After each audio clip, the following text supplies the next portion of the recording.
जय हिंद दोस्तों, स्वागत है आपका। चाहे आप एमपी टेट दे रहे हों या फिर आप बीपीएससी टीआरई 4 या बीपीएससी, अगर आधुनिक भारत आता है तो इस वीडियो से ही आएगा। ये 3 पार्ट मैंने बना चुके हैं, ये चौथा पार्ट है, तो आप इसको पूरा ज़रूर देखें। चलिए वीडियो को शुरू करते हैं। हमारा पहला जो टॉपिक है वो है महात्मा गांधी एवं उनके प्रारंभिक आंदोलन। तो सबसे पहले हम उनके बारे में थोड़ा सा परिचय लेते हैं और ये उनका जन्म वगैरह है जो इम्पोर्टेंट है वो मैं आपको बता देता हूँ। तो महात्मा गांधी जीवन में पहली बार जेल कब गए थे? 1908 में। महात्मा गांधी की दक्षिण अफ्रीका में सक्रियता कितने वर्ष रही? 21 वर्ष। महात्मा गांधी का भारत में आगमन, ये बहुत इंपॉर्टेंट रहता है, ये आपको याद रखना है। ये क्वेश्चन में भी आता है कि भारत में महात्मा गांधी जी कब आए थे लौटकर, तो इसका आंसर होगा 9 जनवरी 1915 को। ठीक है। कांग्रेस की अधिवेशन की अध्यक्षता उन्होंने कब की थी? 1924, बेलगांव कर्नाटक। और उनके जो समाचार पत्र हैं ये पूछे जाते हैं, तो उनके ये कुछ समाचार पत्र हैं जिनमें से जो इम्पोर्टेंट है वो है इंडियन ओपिनियन और यंग इंडिया और हरिजन। ये नाम दिए जाते हैं और पूछा जाता है ये किसका समाचार पत्र है, तो आपको लगाना होगा महात्मा गांधी। गांधी जी की कुछ प्रमुख उपाधियाँ देख लेते हैं, किसने क्या कहा उनको। आधुनिक योग के अजात शत्रु किसने कहा था? डॉक्टर राजेंद्र प्रसाद ने। ठीक है।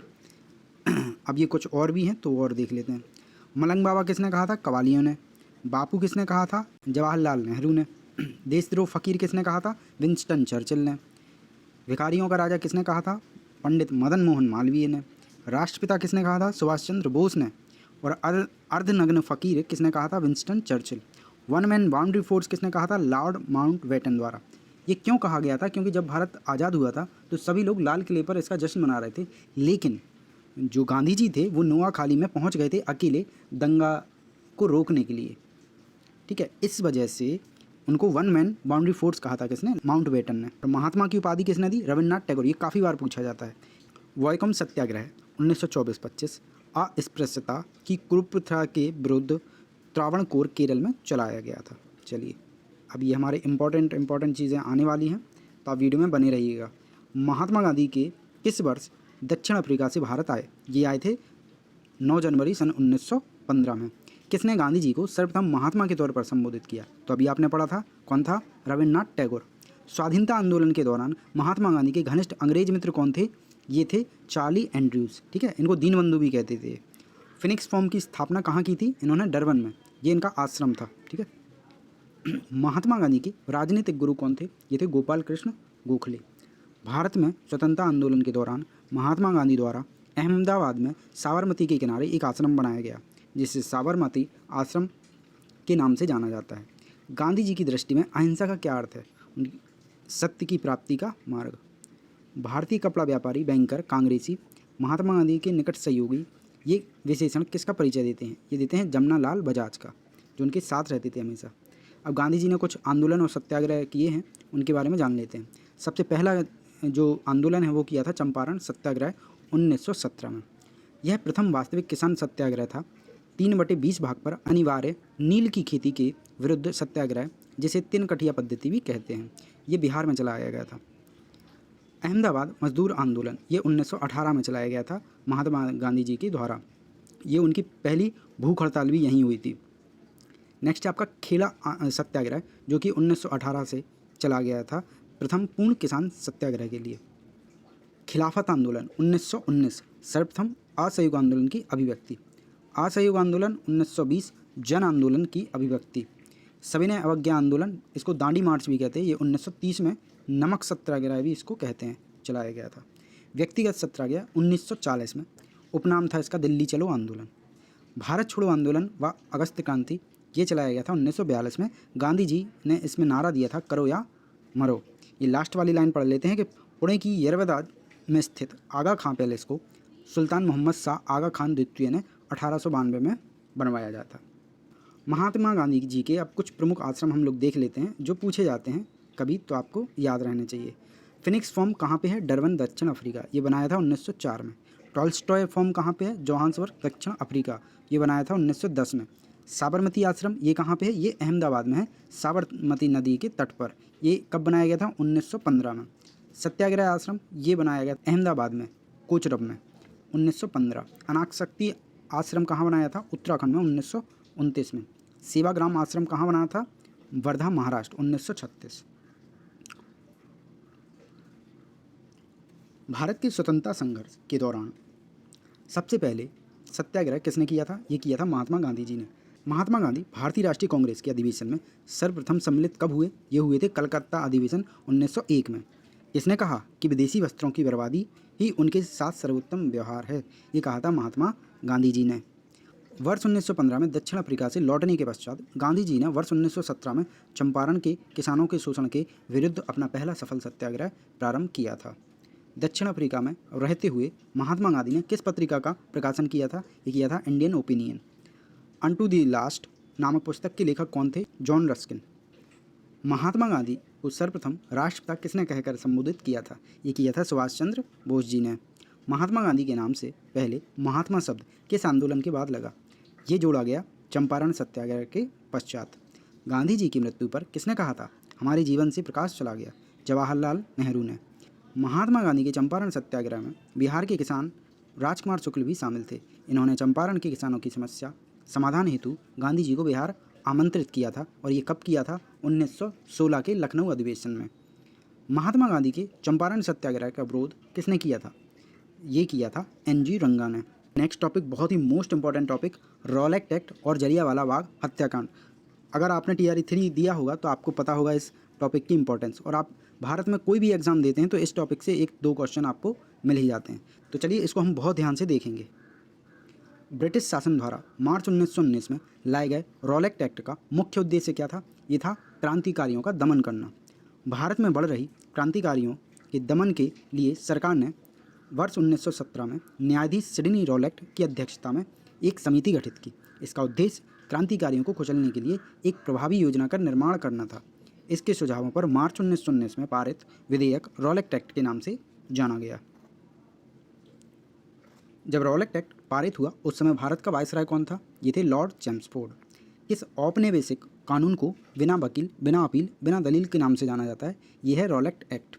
रॉलेट एक्ट के विरोध में किसके द्वारा देशव्यापी सत्याग्रह चलाने का निर्णय लिया गया था? ये लिया गया था महात्मा गांधी के।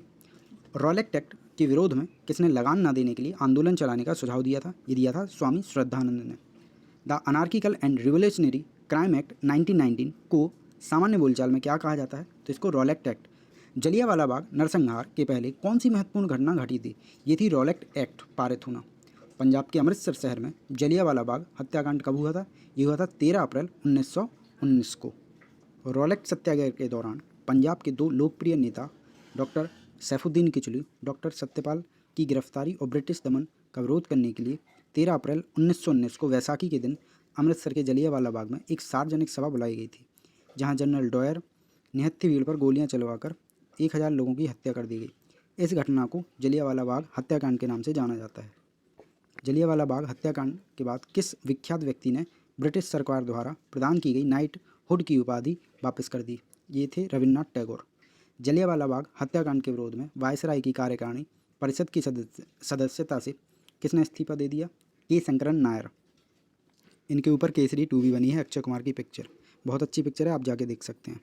जलियांवाला बाग हत्याकांड के जांच हेतु ब्रिटिश सरकार द्वारा किस कमेटी का गठन किया गया था? ये था हंटर कमेटी। जलियांवाला बाग हत्याकांड के लिए जिम्मेदार जनरल डायर को किसने लंदन में मार डाला था? ऊधम सिंह ने। कांग्रेस ने जलियांवाला बाग हत्याकांड की जांच हेतु मदन मोहन मालवीय जी की अध्यक्षता में एक समिति गठित की। समिति के अन्य सदस्यों में मोतीलाल नेहरू, महात्मा गांधी, CR दास, बदरुद्दीन तैयब, MR जयकर आदि शामिल थे। स्वतंत्रता संग्राम की प्रमुख घटनाएं। 1885 ईस्वी भारतीय राष्ट्रीय कांग्रेस की स्थापना हुई थी। कब? 1885 में। 1905 बंगाल का विभाजन। बंगाल का विभाजन कब हुआ? 1905, और यहीं पे स्वदेशी आंदोलन भी चला था 1905 में। 1906 में मुस्लिम लीग की स्थापना। 1909 में इंडियन काउंसिल एक्ट। 1912 बंगाल विभाजन रद्द किया गया था और राजधानी दिल्ली स्थानांतरित हुई थी। 1909 गवर्नमेंट ऑफ इंडिया एक्ट, जिसके फलस्वरूप प्रथम विधानमंडल निर्वाचित हुआ। 1929 भारतीय राष्ट्रीय कांग्रेस का पूर्ण स्वतंत्रता का आह्वान करना। 1935 गवर्नमेंट ऑफ इंडिया एक्ट द्वारा विधानमंडल की शक्तियों में विस्तार और निर्वाचन क्षेत्रों में वृद्धि। 1940 में मुस्लिम लीग द्वारा पाकिस्तान के निर्माण का आह्वान। 1942 में भारतीय स्वतंत्रता के लिए समझौते की शर्तों को तय करना। 1946 में कैबिनेट मिशन की असफलता। 1947 में स्वतंत्रता प्राप्ति व भारत का विभाजन, पाकिस्तान की स्वतंत्रता। लास्ट लाइन पढ़ लेते हैं। हंटर कमीशन की रिपोर्ट को गांधी जी ने पन्ने दर पन्ने निर्लज सरकारी लीपापोती की संज्ञा दी थी। नेक्स्ट टॉपिक है खिलाफत एवं असहयोग आंदोलन। भारत में चलाए गए खिलाफत आंदोलन का प्रमुख कारण क्या था? यह था तुर्की में खलीफा पद को इंग्लैंड द्वारा समाप्त किया जाना। वर्ष 1919 में दिल्ली में आयोजित अखिल भारतीय खिलाफत कमेटी की अध्यक्षता किसके द्वारा की गई? महात्मा गांधी।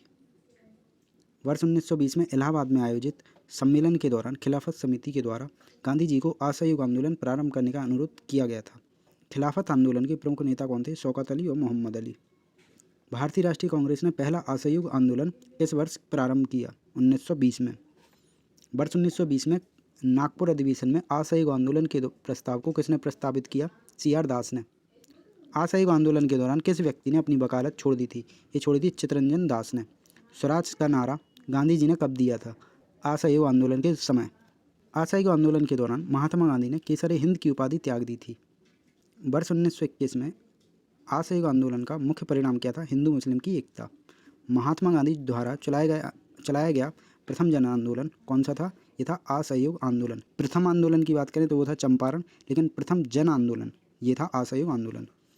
असहयोग आंदोलन के दौरान विदेशी वस्त्रों को जलाए जाने पर किसने महात्मा गांधी को लिखा कि यह निष्ठुर बर्बादी है? ये लिखा था रविन्द्रनाथ टैगोर ने। चौरी चौरा कांड 5 फरवरी 1922 को गोरखपुर जिले उत्तर प्रदेश में घटित हुई थी, जिसके कारण गांधी जी ने असहयोग आंदोलन को वापस ले लिया। चौरी चौरा की घटना के समय महात्मा गांधी कहाँ पर गए थे? ये गए थे बारदौली में।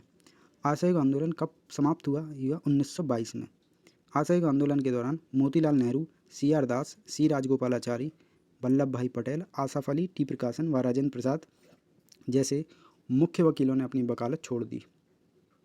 स्वराज पार्टी कांग्रेस का लाहौर अधिवेशन एवं पूर्ण स्वराज प्रस्ताव। स्वराज पार्टी को किसने स्थापित किया था? CR दास तथा मोतीलाल नेहरू ने। स्वराज पार्टी की स्थापना मार्च 1923 में की गई। CR दास इसके अध्यक्ष एवं मोतीलाल नेहरू इसके महासचिव चुने गए। स्वराज पार्टी के गठन के लिए किस कांग्रेस अध्यक्ष ने पद से त्यागपत्र दे दिया था? ये था CR दास। देशबंधु के नाम से कौन प्रसिद्ध है? चित्तरंजन दास। स्वराज पार्टी का गठन किस आंदोलन की असफलता के पश्चात हुआ? असहयोग आंदोलन के। नवंबर 1924 में महात्मा गांधी, CR दास तथा मोतीलाल नेहरू के मध्य एक महत्वपूर्ण समझौता हुआ, जिसे जाना जाता है गांधी दास पैक्ट। 17 नवंबर 1921 को प्रिंस ऑफ वेल्स के भारत आगमन पर संपूर्ण भारत में सार्वजनिक हड़ताल का आयोजन किया गया था। वर्ष 1925 में विट्ठल भाई पटेल को सेंट्रल लेजिस्लेटिव असेंबली का प्रथम भारतीय अध्यक्ष चुना गया था। दिसंबर 1929 में कांग्रेस के लाहौर अधिवेशन की अध्यक्षता किसके द्वारा की गई थी? जवाहरलाल नेहरू के द्वारा। पूर्ण स्वराज का प्रस्ताव कांग्रेस के लाहौर अधिवेशन में किस वर्ष पारित किया गया था? वर्ष 1929 में। लाहौर अधिवेशन में 31 दिसंबर 1929 की मध्य रात्रि को रावी नदी के तट पर कांग्रेस के अध्यक्ष जवाहरलाल नेहरू ने भारतीय स्वतंत्रता का प्रतीक तिरंगा झंडा फहराया।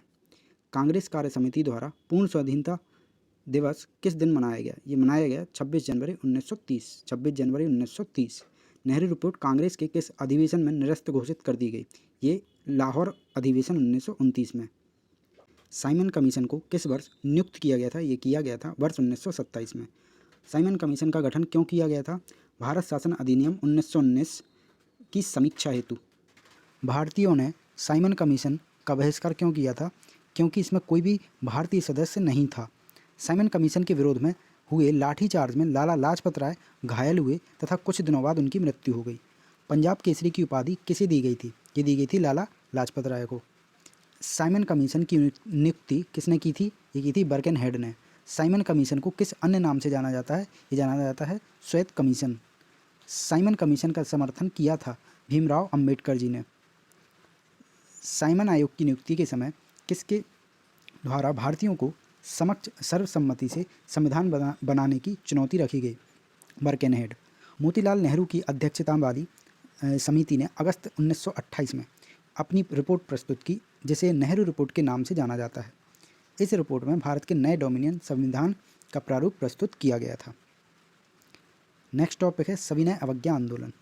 कांग्रेस के किस अधिवेशन में कार्यकारी कमेटी को सविनय अवज्ञा आंदोलन प्रारंभ करने का अधिकार दिया गया? ये दिया गया लाहौर अधिवेशन। महात्मा गांधी ने 1930 में कहाँ से सविनय अवज्ञा आंदोलन का आरंभ किया? ये किया था दांडी, गुजरात से। सविनय अवज्ञा आंदोलन के अंतर्गत गांधी जी अपने 78 अनुयायियों के साथ 12 मार्च 1930 को साबरमती आश्रम से यात्रा प्रारंभ की तथा 6 अप्रैल 1930 को दांडी पहुंचकर यात्रा समाप्त की। इस यात्रा को दांडी मार्च भी कहते हैं। नमक सत्याग्रह के समय गांधी जी के गिरफ्तार हो जाने के बाद आंदोलन के नेता के रूप में उनका स्थान किसने लिया? अब्बास तैयब जी ने। गांधी जी ने किस विदेशी पत्रकार को दांडी यात्रा के समय अपनी साबरमती आश्रम में ठहराया था? ये था वेब मिलर। महात्मा गांधी धरासना नामक गोदाम पर कांग्रेस कार्यकर्ताओं के धावे के समय किस स्थान पर थे? यरवदा जेल। खान अब्दुल गफ्फार खां ने लाल कुर्ती आंदोलन प्रारंभ किया था, जिसका मुख्य उद्देश्य अंग्रेजों को भारत से बाहर निकालना था। इसको रेड शर्ट आंदोलन भी कहते हैं या रेड शर्ट मूवमेंट। वर्ष 1930 में स्वाधीनता दिवस मनाने के पश्चात गांधी जी के नेतृत्व में सविनय अवज्ञा आंदोलन प्रारंभ किया गया था। आचार्य विनोबा भावे किस आंदोलन में शामिल होने के कारण प्रथम बार गिरफ्तार हुए थे? ये था सविनय अवज्ञा आंदोलन। गांधी जी ने सविनय अवज्ञा आंदोलन सिविल डिसओबिडियंस मूवमेंट की असफलता के बाद रचनात्मक कार्यक्रमों को अत्यधिक महत्व दिया। किस आंदोलन के दौरान गढ़वाल रेजिमेंट के सैनिकों ने प्रदर्शनकारियों पर गोली चलाने से इनकार कर दिया था? ये किया था सविनय अवज्ञा आंदोलन में। वर्ष 1930 में अंग्रेज सरकार के विरुद्ध प्रसिद्ध पेशावर कांड का नायक कौन था? ये था वीर चंद्र सिंह गढ़वाली। तमिलनाडु में चक्रवर्ती राजगोपालाचारी ने दांडी यात्रा की तरह त्रिचनापल्ली से वेदारण्यम तक यात्रा की थी। जिया तुरंग आंदोलन कहाँ प्रारंभ हुआ था? ये हुआ था नागालैंड में। प्रभावती देवी किस क्षेत्र की स्वतंत्रता संग्राम सेनानी थी? ये थी चंपारण बिहार की। बेगूसराय के चौकीदारी टैक्स के विरुद्ध आंदोलन किस एक आंदोलन का भाग था? ये था सविनय अवज्ञा आंदोलन का। नेक्स्ट टॉपिक है गांधी इरविन समझौता एवं गोलमेज सम्मेलन। इससे भी 1 से 2 क्वेश्चन आते हैं, तो इसको आपको बहुत ही ध्यानपूर्वक देखना होगा। गांधी इरविन समझौता, दिल्ली समझौता भी कहते हैं इसको, ये कब हुआ था? ये हुआ था 5 मार्च 1931 को। गांधी इरविन समझौते में किस आंदोलन को स्थगन किया जाना प्रस्तावित था? ये था सविनय अवज्ञा आंदोलन। भारतीय राष्ट्रीय कांग्रेस के प्रतिनिधि किस गोलमेज सम्मेलन में शामिल हुए थे? ये हुए थे द्वितीय गोलमेज सम्मेलन। द्वितीय गोलमेज सम्मेलन में भाग लेने के लिए महात्मा गांधी बम्बई से लंदन SS राजपूताना नामक जलयान से गए थे। वे लंदन के किंग्सले हॉल में ठहरे थे। द्वितीय गोलमेज सम्मेलन में कांग्रेस का प्रतिनिधित्व किसने किया था? ये किया था महात्मा गांधी ने। लंदन में प्रथम गोलमेज सम्मेलन में किस भारतीय नेता ने भाग लिया था? ये लिया था मोहम्मद अली ने। लंदन में संपन्न हुए गोलमेज सम्मेलन में किसने भारतीय ईसाइयों का प्रतिनिधित्व किया? ये था KT पॉल। द्वितीय गोलमेज सम्मेलन के दौरान विंस्टन चर्चिल ने गांधी जी को अर्धनग्न फकीर यानी कि हाफ नेक्ड फकीर कहा था। प्रथम गोलमेज सम्मेलन हुआ था 12 नवंबर 1930 से 19 जनवरी 1931 तक। द्वितीय गोलमेज सम्मेलन हुआ था 7 सितंबर 1931 से 1 दिसंबर 1931 तक। तृतीय गोलमेज सम्मेलन हुआ था 17 नवंबर 1932 से 24 दिसंबर 1932 तक। द्वितीय गोलमेज सम्मेलन किस मुद्दे पर असफल रहा? ये रहा सांप्रदायिक प्रतिनिधित्व। वर्ष 1931 में भारतीय राष्ट्रीय कांग्रेस के कराची अधिवेशन के लिए किसने मूल अधिकारों तथा आर्थिक कार्यक्रमों पर संकल्प प्रारूपित किया? पंडित जवाहरलाल नेहरू ने। किस भारतीय ने नेता तीनों गोलमेज सम्मेलन में भाग लिया? BR अम्बेडकर ने। गांधी इरविन समझौते के हस्ताक्षरित होने में तेज बहादुर सप्रू ने महत्वपूर्ण भूमिका निभाई थी। इरविन तथा गांधी को 2 महात्मा किसने कहा था? ये कहा था सरोजिनी नायडू जी ने। गांधी इरविन समझौते को कांग्रेस के किस अधिवेशन में स्वीकार किया गया? ये किया गया था कराची अधिवेशन 1931 में। सांप्रदायिक पंचाट कम्युनल अवार्ड की घोषणा किसने की थी? ये की थी रैमजे मैकडोनाल्ड ने, जो कि तत्कालीन ब्रिटिश प्रधानमंत्री थे। हरिजन यानी दलितों के लिए अगस्त 1932 में रैमजे मैकडोनाल्ड के सांप्रदायिक पंचायत के द्वारा पहली बार पृथक निर्वाचन समूह निर्माण किया गया था। महात्मा गांधी ने अपना पहला आमरण अनशन कब प्रारंभ किया था? ये किया था सांप्रदायिक पंचायत कम्युनल अवार्ड के समय। पूना पैक्ट किस वर्ग से संबंधित था? ये था दलित वर्ग से। BR अम्बेडकर व गांधी जी के मध्य कौन सा समझौता हुआ था? ये हुआ था पूना समझौता। दलित वर्ग का संघ किसने स्थापित किया था? ये किया था BR अम्बेडकर ने। विंस्टन चर्चिल सहित अनेक ब्रिटिश नेताओं ने गांधी इरविन समझौते का विरोध किया था। सांप्रदायिक अवार्ड एवं पूना पैक्ट में दलित वर्ग के लिए कितनी सीटें दी गईं? ये दी गई थी 71 से 148। महात्मा गांधी क्षणिक भूत की भांति धूल उठाते हैं लेकिन स्थिर नहीं, यह कथन किसका था? तो ये था BR अम्बेडकर का। वर्ष 1932 में पूना पैक्ट के बाद महात्मा गांधी ने ऑल इंडिया अनटचेबिलिटी लीग की स्थापना की। बाद में उसका नाम बदलकर हरिजन सेवक संघ कर दिया। इसके प्रथम अध्यक्ष घनश्याम दास बिरला थे। पूना समझौता के बाद गांधी जी ने दलितों के उत्थान के लिए किस संस्था की स्थापना की थी? हरिजन सेवक संघ की। वर्ष 1936 में इंडिपेंडेंस लेबर पार्टी का गठन किसके द्वारा किया गया था? ये किया गया था डॉक्टर भीमराव अंबेडकर के द्वारा। दलित समुदाय को सर्वप्रथम हरिजन शब्द से किसने संबोधित किया? ये किया था महात्मा गांधी जी ने। किस अधिनियम के द्वारा भारत में प्रांतीय चुनाव करवाने का प्रावधान किया था? ये किया था भारत शासन अधिनियम 1935। भारत शासन अधिनियम 1935 के अंतर्गत भारत में प्रांतीय चुनाव किस वर्ष संपन्न किया गया? ये किया गया था वर्ष 1937 में। वर्ष 1937 के चुनाव में कांग्रेस द्वारा बहुमत प्राप्त प्रांतों की संख्या कितनी थी? ये थी 5। कांग्रेस ने 11 प्रांतों में से 8 प्रांतों में सरकार बनाई। पंजाब में मुस्लिम लीग तथा यूनियनिस्ट पार्टी ने तथा बंगाल में कृषक प्रजा पार्टी तथा मुस्लिम लीग ने मिलकर संयुक्त सरकार का गठन किया। 1937 में हुए प्रांतीय चुनाव के बाद कांग्रेस ने कुल कितने समय तक शासन किया? ये था 28 माह। वर्ष 1938 में भारतीय राष्ट्रीय कांग्रेस के हरिपुरा यानी कि गुजरात अधिवेशन की अध्यक्षता किसने की थी? ये की थी सुभाष चंद्र बोस ने। भारतीय राष्ट्रीय कांग्रेस के किस अधिवेशन में हुए कांग्रेस अध्यक्ष के चुनाव में सुभाष चंद्र बोस ने पट्टाभी सीतारमैया को पराजित किया था? ये किया था त्रिपुरी अधिवेशन 1939। सुभाष चंद्र बोस के त्यागपत्र के पश्चात भारतीय राष्ट्रीय कांग्रेस का अध्यक्ष कौन बना? ये बना था डॉक्टर राजेंद्र प्रसाद। कांग्रेस छोड़ने के पश्चात सुभाष चंद्र बोस ने वर्ष 1939 में किस दल की स्थापना की? फॉरवर्ड ब्लॉक की। लॉर्ड लिनलिथगो ने द्वितीय विश्व युद्ध में कांग्रेस का सहयोग प्राप्त करने के लिए उनके समक्ष एक प्रस्ताव रखा, जिसे अगस्त प्रस्ताव 8 अगस्त 1940 का नाम दिया गया। क्रांतिकारी समाजवादी पार्टी RSP, तो इसके संस्थापक थे योगेश चंद्र चटर्जी। स्थापना हुई थी 19 मार्च 1940 ईस्वी में बंगाल में। ये लास्ट लाइन पढ़ लेते हैं कि 1933 के प्रांतीय चुनावों में कुल 1585 सीटों में से कांग्रेस को 707 सीटें प्राप्त हुई थी। 1937 के प्रांतीय चुनाव तथा प्रधानमंत्री, और जो मुख्य है मैं वही बता रहा हूँ, बाकी आप वीडियो पॉज करके स्क्रीनशॉट लेके आप पढ़ लेना। जो मुख्य हैं वो हैं बिहार के श्री कृष्ण सिन्हा प्रधानमंत्री, पहले मुख्यमंत्री को ही प्रधानमंत्री कहा जाता था। बंगाल के थे फजल हक और उड़ीसा के थे BN दास। वर्ष 1934 में पटना में अखिल भारतीय कांग्रेस समाजवादी पार्टी का संयोजक कौन था? ये थे जयप्रकाश नारायण।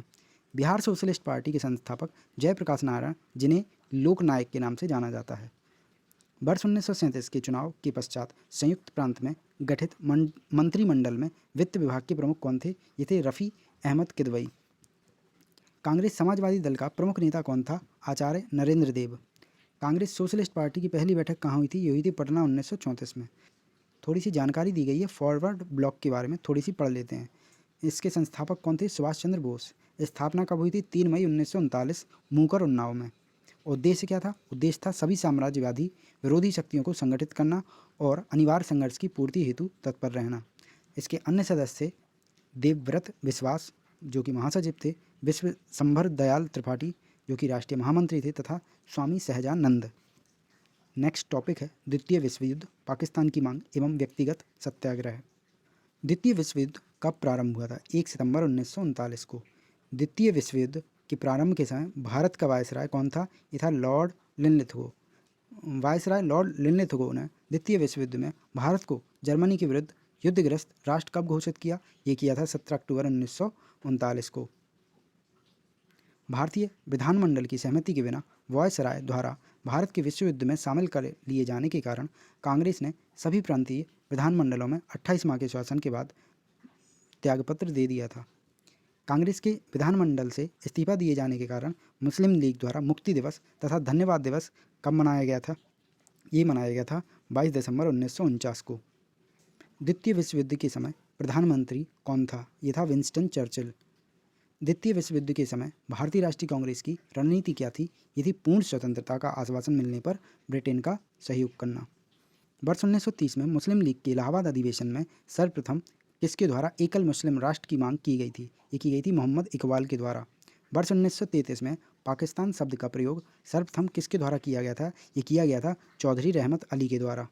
मार्च 1940 में मुस्लिम लीग के लाहौर अधिवेशन में अपने अध्यक्षीय भाषण के दौरान मोहम्मद अली जिन्ना द्वारा एक पृथक मुस्लिम राष्ट्र के रूप में पाकिस्तान की मांग की गई थी। मुस्लिम लीग के किस अधिवेशन में पाकिस्तान की मांग के प्रस्ताव को स्वीकार किया गया था? ये किया गया था लाहौर अधिवेशन 1940 में। आपसे क्वेश्चन भी पूछा जाता है पाकिस्तान की मांग कब की गई थी? 1940 में। आगे बढ़ते हैं। पाकिस्तान प्रस्ताव की रूपरेखा किसके द्वारा तैयार की गई थी? ये सिकंदर हयात खां के द्वारा। मुस्लिम लीग द्वारा पाकिस्तान दिवस कब मनाया गया था? ये मनाया गया था 23 मार्च 1943। सर्वोदय शब्द का सर्वप्रथम प्रयोग महात्मा गांधी जी के द्वारा किया गया था तथा सर्वोदय समाज की स्थापना विनोबा भावे द्वारा की गई थी। ब्रिटेन के द्वारा अगस्त प्रस्ताव कब प्रस्तुत किया गया था? 8 अगस्त 1940 को। कांग्रेस का सहयोग प्राप्त करने के उद्देश्य से वायसराय लिनलिथगो के द्वारा 8 अगस्त 1940 को एक प्रस्ताव प्रस्तुत किया गया, जिसे अगस्त प्रस्ताव के नाम से भी जाना जाता है। इस प्रस्ताव को कांग्रेस द्वारा अस्वीकार कर दिया गया था। व्यक्तिगत सत्याग्रह का प्रारंभ कब किया गया था? 17 अक्टूबर 1940 को। व्यक्तिगत सत्याग्रह के प्रारंभ किए जाने का मूल उद्देश्य क्या था? ये था अगस्त प्रस्ताव तथा भारत को द्वितीय विश्व युद्ध में शामिल किए जाने का विरोध। व्यक्तिगत सत्याग्रह के प्रणेता कौन थे? महात्मा गांधी। व्यक्तिगत सत्याग्रह के प्रथम सत्याग्रही कौन थे? ये थे विनोबा भावे। और द्वितीय सत्याग्रही कौन थे? ये थे जवाहरलाल नेहरू। नेहरू एक राष्ट्रभक्त है, जबकि जिन्ना एक राजनीतिज्ञ है। यह कथन किसका है? मोहम्मद इकबाल का। ये कुछ प्रमुख घटनाक्रम है, ये उतना ज़्यादा इंपॉर्टेंट नहीं है, एक बार आप इसको वीडियो पॉज करके स्क्रीनशॉट लेके पढ़ लेना। नेक्स्ट टॉपिक है क्रिप्स मिशन एवं भारत छोड़ो आंदोलन। बहुत ही इंपॉर्टेंट, 4 से 5 क्वेश्चन बन जाते हैं किसी भी एग्जाम में। भारत में स्वशासन स्थापित करने के उद्देश्य से ब्रिटेन द्वारा क्रिप्स मिशन की घोषणा कब की गई थी? मार्च 1942 में। द्वितीय विश्व युद्ध में जापान की बढ़ती हुई शक्ति को देखते हुए अंतर्राष्ट्रीय समुदाय, विशेषकर अमेरिका, चीन एवं ऑस्ट्रेलिया ने ब्रिटेन पर भारत को स्वतंत्र करने के लिए दबाव बढ़ाया। परिणाम स्वरूप ब्रिटिश प्रधानमंत्री विंस्टन चर्चिल द्वारा स्टेट फॉर क्रिप्स के नेतृत्व में एक दल भारतीय नेताओं से वार्ता हेतु मार्च 1942 में भारत भेजा गया। क्रिप्स मिशन के प्रमुख प्रावधान। युद्ध के बाद भारत को डोमिनियन राज्य का दर्जा मिल जाएगा। संविधान निर्माती परिषद बनेगी और निर्वाचित सदस्य और देसी रजवाड़ों के प्रतिनिधि शामिल होंगे। ये आप पढ़ लेना, उतना इम्पोर्टेंट नहीं है, जो हाईलाइट किया है वही इम्पोर्टेंट है। 14 जुलाई 1942 को कांग्रेस कार्य समिति द्वारा भारत छोड़ो आंदोलन का प्रस्ताव कहाँ पारित किया गया था? वर्धा में। आज भी 14 जुलाई है। भारत छोड़ो आंदोलन किसके नेतृत्व में संचालित किया गया? ये किया गया था महात्मा गांधी। 7 अगस्त 1942 को बम्बई के ऐतिहासिक ग्वालियर टैंक में अखिल भारतीय कांग्रेस कमेटी की पहली बैठक हुई थी, जिसमें वर्धा प्रस्ताव भारत छोड़ो आंदोलन की पुष्टि हुई। कुछ संशोधनों के बाद 8 अगस्त 1942 को यह प्रस्ताव स्वीकार कर लिया गया और भारत के स्वतंत्रता संघर्ष के अंतर्गत अंग्रेजों के विरुद्ध भारत छोड़ो आंदोलन प्रारंभ करने की घोषणा की गई। भारत छोड़ो आंदोलन कब प्रारंभ हुआ? 9 अगस्त 1942 को। महात्मा गांधी ने क्रिप्स मिशन को उत्तर तिथीय चेक, पोस्ट डेटेड चेक की संज्ञा दी थी। भारत छोड़ो आंदोलन के दौरान गांधी जी द्वारा करो या मरो का नारा दिया गया, जबकि करो या मरो का नारे का वास्तविक वास्तुकार कौन था? यूसुफ मेहर अली। जब भारत छोड़ो आंदोलन प्रस्ताव पारित किया गया, उस समय कांग्रेस के अध्यक्ष कौन थे? ये थे मौलाना अबुल कलाम आज़ाद। भारत छोड़ो आंदोलन के समय इंग्लैंड के प्रधानमंत्री कौन थे? Winston Churchill. भारत छोड़ो आंदोलन के दौरान महात्मा गांधी का साथ देने वाले अमेरिकी पत्रकार कौन थे? ये थे Louis Fischer. Operation zero hour किससे संबंधित है? ये है भारत छोड़ो आंदोलन के दौरान गांधी जी समेत प्रमुख नेताओं की गिरफ्तारी से संबंधित। भारत छोड़ो आंदोलन के दौरान महात्मा गांधी को गिरफ्तार करके कहाँ रखा गया था? आगा खां पैलेस, पूना में। भारत छोड़ो आंदोलन के दौरान जेल से फरार होकर किसने भूमिगत गतिविधियों को संगठित किया था? ये किया था जयप्रकाश नारायण। ये नेपाल भाग गए थे, दिवाली के दिन ये भागे थे जेल से। डॉक्टर राजेंद्र प्रसाद को 9 अगस्त 1942 को गिरफ्तार करके कहाँ भेजा गया? ये भेजा गया था बांकीपुर जेल में। भारत छोड़ो आंदोलन के दौरान ऊषा मेहता, राम मनोहर लोहिया, अरुणा आसफ अली, जयप्रकाश नारायण आदि ने प्रमुख शीर्ष नेताओं को गिरफ्तार हो जाने के पश्चात नियमित रूप से रेडियो के माध्यम से आंदोलन का नेतृत्व किया था। भारत छोड़ो आंदोलन के दौरान बलिया में किसके द्वारा समानांतर सरकार की स्थापना की गई? ये की गई थी चित्तू पांडे के द्वारा। बंगाल के मिदनापुर जिले में जातीय सरकार की स्थापना किस वर्ष की गई? ये की गई 1942 में। भारत छोड़ो आंदोलन को किस अन्य नाम से जाना जाता है? जाना जाता है अगस्त क्रांति के नाम से। लॉर्ड लिनलिथगो ने गांधी जी के आंदोलन को राजनीतिक फिरौती की भी संज्ञा दी थी।